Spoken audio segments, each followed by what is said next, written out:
Hey everybody, welcome back to Bleeding Cool's weekly recap of American Horror Story Cult.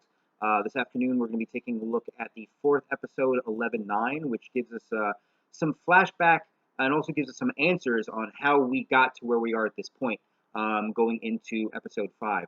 My name is Ray Fluck. I'm doing the recaps. I'm also a television beat reporter for Bleeding Cool. So now that we're done with all the pleasantries, let's jump right in. The episode begins on election night. And I apologize in advance on a side note if I refer to my sheets, but so far I think I'm pretty good. It begins on election night. We see Hope, the reporter played by Adina Porter. She is reporting outside the polling station that we get to see a number of our cast of characters in play. We see Allie and Ivy who are there to vote. We see Hilton and Meadow. Meadow makes two great statements during the scene. One, she questions why anybody in that place should have the right to vote since none of them understand the issues, which, again, she puts herself in that category, so I can't really argue with her on that. The other aspect of it, too, is the fact we see when she gets into the polling booth, she actually puts in Oprah for her listing. So I think that, again, maybe she just knows and realizes. We also see Allie and Ivy. What's interesting about that is we get to see the cardinal sin that Allie commits by voting for Jill Stein. We get to see Ivy voting for Hillary Clinton. But most importantly, before we go to credits, we get Kai coming into the polling station carrying Gary Longstreet. For those of you who don't remember Gary was in the first episode when Allie was having the confrontation with the clowns, or hallucination of clowns, in the supermarket. But they come in, they're screaming about Gary Longstreet getting a right to vote, being able to vote, and if he was on time to vote. The polling person notices that there is blood coming from his jacket, but Kai and Gary cut that off, so they end up being able to vote. Where it gets really screwy just before the credits is that you see Gary Longstreet come back out, and he screams at the top of his lungs, "Welcome to Trump's America."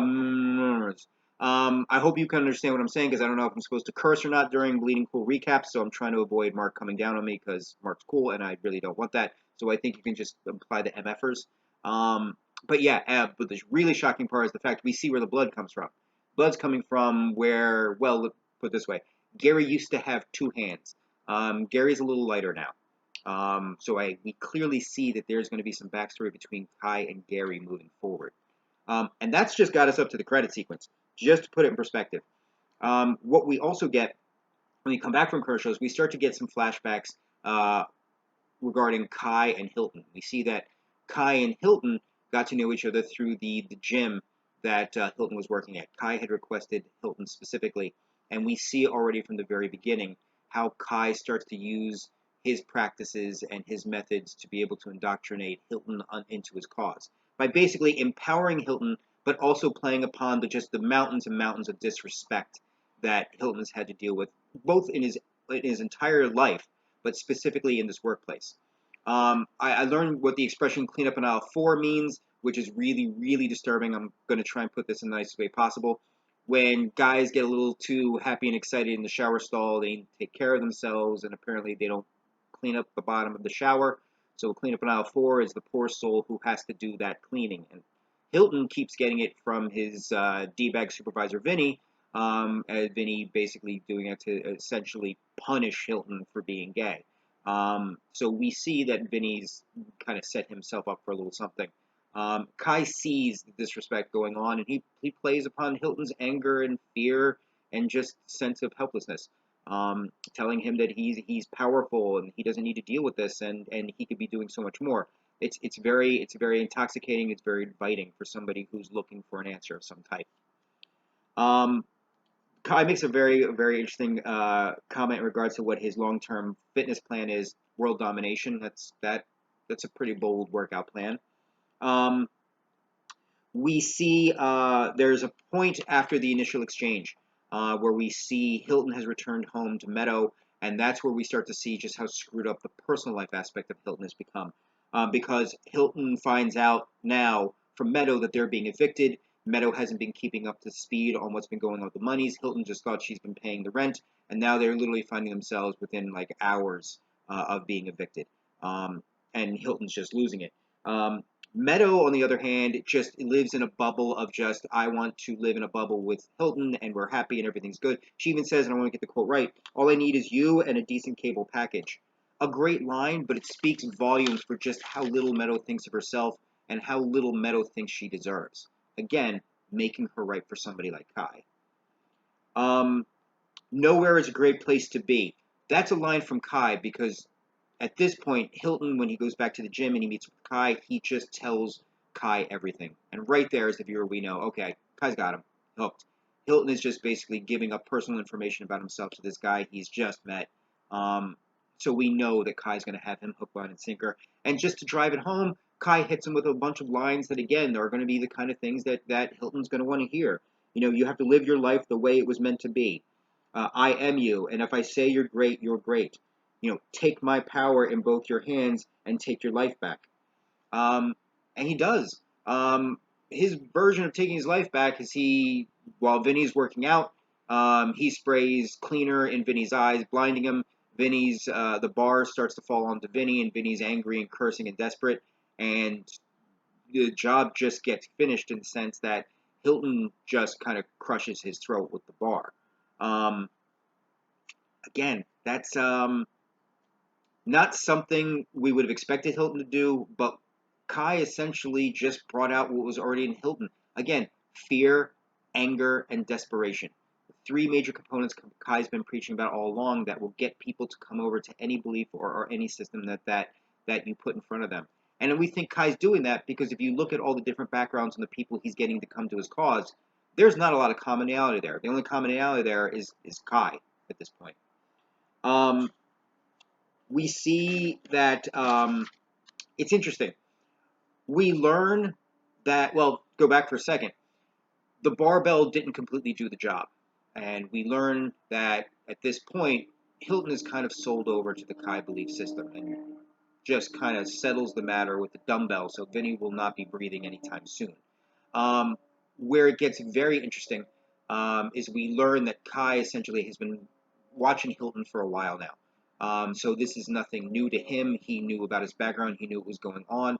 But most importantly, because Kai's background is in computers and because Kai is probably one of the smartest characters I've seen on any of the seasons of American Horror Story, Kai already has the escape plan ready to go.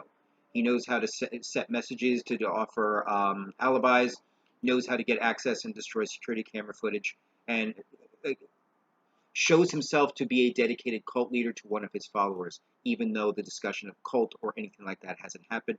We see it. It's the main person watching out for one of his own. And he does it effectively well, and that's the type of thing, and that, again, that gets people to come to you. He also does something very similar with Hope later on in the episode that we'll touch upon. We then get to Beverly Hope. We get to Beverly Hope because we get her backstory. Beverly Hope represents the media. She represents journalism. And to Kai, she represents a wounded soul with power that he could use. And in the process, get a little bit of her power back also. We see him looping over and over again her statement. She says, "It's great to be back, Bob. It's great to be back, Bob." And right off the bat, that triggers, okay, if it's great to be back, where did you go? And that's where we start to get a little bit of a little backstory. We see footage of past stories that Hope had done, and we see that over time, people kept interrupting her broadcast by quoting the Trump line, "Grab her by the pussy, grab her by the pussy," and to the point where she snaps. And one time, she just literally just beats this guy, I'm assuming near to death, beats this guy near to death with her microphone. Just has a complete snap.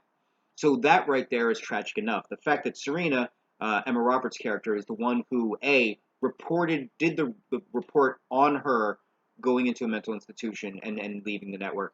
And also the fact that she's been screwing Bob, Dermot Mulroney, the main, I'm assuming Dermot Mulroney. I may have the actor's name wrong on that, so correct me on that one. Comment and correct if I'm wrong. But she's also been screwing around with Bob, so she's already a ladder climber who's using her youth and her looks and her influences to get above Hope. Hope, who's been doing quality work and who's been just grinding it out constantly, time and time again. We see the confrontation in the studio afterwards. Even though Hope's back, we learn that's where we first learned that Bob and Serena have been having sex and been screwing around for a while. We also learned that Bob wasn't in favor of Hope coming back and doesn't really think too much of her. So we cut to a scene where Hope's getting her revenge by just putting the nice little knife in the tires. A perfect opportunity for Kai, who's been watching her, to come sweeping in, to take her out to have some coffee, and to let her know that maybe there are some other options she has in life, that she can take back control of the things that have been going on in her life that she has felt that she hasn't been control of for so long. And again, he refers to them as a power couple. Um, he refers to them as being kindred spirits. He refers to her rage and how useful that can be. That rage doesn't have to be something that's a negative. Um, she hits him with a very important line where she says, I don't believe in you or in anyone, not even in myself. And we see just how beaten down that she has become, which again, on one level, she feels is defense for her, but for Kai, that's an open invitation. And he basically follows it up with one, saying to her, I'll see you in a few days, where he hands us a business card. And we're going to find out very shortly what he means by that. We find out later on, we see Serena on a reporting gig on location with a cameraman, and involving a puppy, which was both funny and just mean because the puppy was just adorable.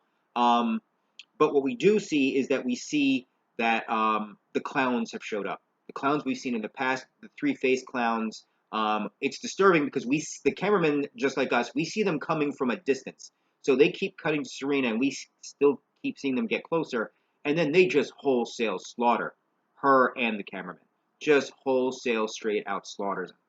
Which, of course, causes Hope to go to Kai, confront him, and be like, you had something to do this. I know you had something to do this. You need to fess up. Kai doesn't have hesitation. Kai's like, yep, I did it.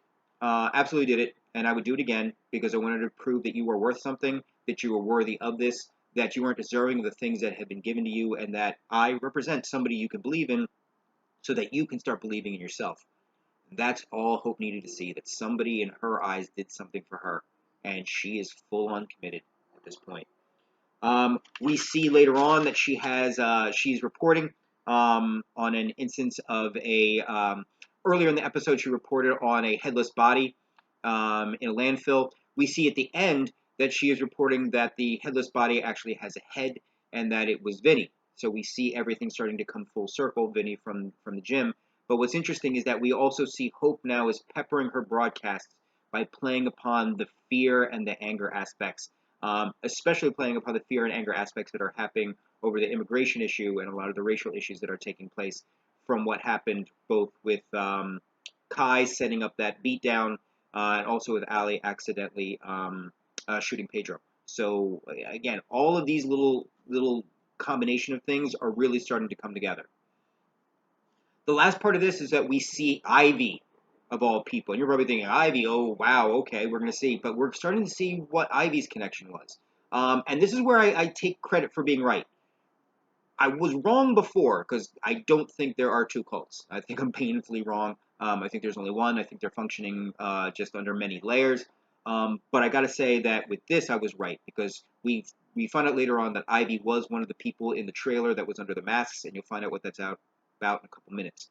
But we see Ivy and Allie. Ivy's trying to get Allie to go to the Hillary Clinton rally, but Allie doesn't want to go because her Jill Stein guilt is starting to come through, and she's starting to talk more and more about the benefits of Jill Stein. So we get the impression, and even from Ivy's face, that clearly there's an issue going on, and she somehow suspects where Allie's political leanings tend to lie.